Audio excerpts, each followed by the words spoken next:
છોટાઉદેપુર જિલ્લાના મુખ્ય મથકને અડીને આવેલ રૂનવાડ ગામ પાસે એસટી બસમાં અચાનક આગ લાગી હતી। જોકે સદર બસમાં એક પણ મુસાફર સવાર નહીં હોવાના કારણે જાનહાનિ ટળી હતી। ફેરફુવા રૂટ પર ચાલતી એસટી બસ ફેરફુવા ખાતે ખોટકાઈ હતી, જેની જાણ બસ ડેપોને કરાતા તેને ક્રેન દ્વારા ટોચન કરીને છોટાઉદેપુર તરફ લઈને જઈ રહ્યા હતા। તે દરમિયાન અચાનક ખોટકાયેલ બસનો ટાયર ફાટી જવાના કારણે બસ રોડની નીચેની તરફ ધસેડાઈ હતી અને અચાનક આગની જ્વાળાઓ ઉત્પન્ન થવા પામી હતી, જેને લઈ પ્રાથમિક તબક્કે સ્થાનિકોમાં દોડધામ મચી ગઈ હતી।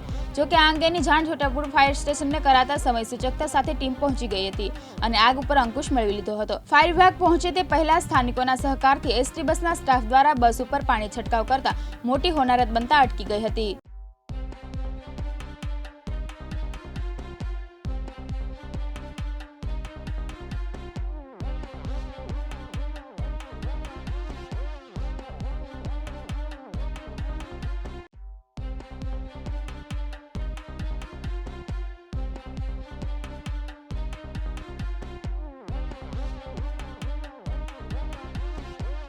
आज रोज छोटाउदेपुर अग्निशमन और तात्कालिक सेवा विभाग मुख्य कंट्रोल रूम में बपोरे 12:38 कलाके एक छोटाउदेपुर अलीराजपुर गाम नजीक रूनवाड गाम नजीक बसनी अंदर आग लागेल छे एवो कॉल मळता तात्कालिक धोरणे स्थल पर आवी स्थल पर जोता बस ने टोचन करीने फेरकुवाथी छोटाउदेपुर लई जयेला हता ने कई कारणोसर अंदर आग लागता तात्कालिक धोरणे फायर स्टाफ आई स्थल पर आई अमे तात्कालिक धोरणे आग ने बुझावेल छे।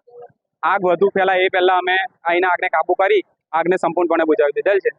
તમારા પ્રાથમિક ઇન્વેસ્ટિગેશનમાં આગ લાગવાના કારણ आग लागवानुं कारण मेकेनिઝમ કંઈક ટોચન કરીને બસમાં કંઈક ખરાબી હોવાના કારણે હોઈ શકે છે। એ જે તે એમનો મેકેનિકલ સ્ટાફ કે ડ્રાઈવર દ્વારા અમે પ્રાથમિક તપાસ કરી જાણકારી કહી શકીએ। દર્શક મિત્રો, હું છું તૌફિક શેખ, આપ જોઈ રહ્યા છો દિવ્યાંગ ન્યૂઝ। દિવ્યાંગ ન્યૂઝ આજે પહોંચ્યું છે છોટાઉદેપુર જિલ્લા મુખ્ય મથકને અડીને આવેલ રૂનવાડ ગામ પાસે। ત્યાં રૂનવાડ ગામ પાસે એક બસમાં એસટી બસમાં કે જે ખોટકાઈ ગઈ હતી, જે ખોટકાતા બસ ડેપોના સત્તાધીશોને જાણ કરવામાં આવી હતી અને જાણ કરાતા ક્રેન દ્વારા તેને ટોચન કરીને જ્યારે છોટાઉદેપુર ખાતે લાવવામાં આવી રહી હતી તે સમયગાળામાં જ ત્યાં ટાયર ફાટ્યો હોવાના કારણે દુર્ઘટના સર્જાઈ હતી ને દુર્ઘટનામાં સદર એસટી બસમાં આગના ધુમાડા નીકળી ગયા હતા, આગ લાગી ગઈ હતી। જો કે સદનસીબે આ બસમાં કોઈ પણ પેસેન્જરો હતા નહીં, જેને લઈ કોઈ પણ જાતની જાનહાનિ થઈ નથી, પરંતુ આ ઘટના બનતા સમગ્ર ઘટના સ્થળે આપ જોઈ શકો છો તે પ્રમાણે મોટી સંખ્યામાં લોકટોળા ઉમટી પડ્યા છે સદર ઘટનાને લઈ અને અહીં જે ઘટના સ્થળે જે લોકટોળા આવી ગયા હતા તે લોકટોળા દ્વારા પણ સદર આગને ઓલવવાના પ્રયત્નો કરવામાં આવ્યા હતા અને હાલ કોઈ પણ જાનહાનિ વગર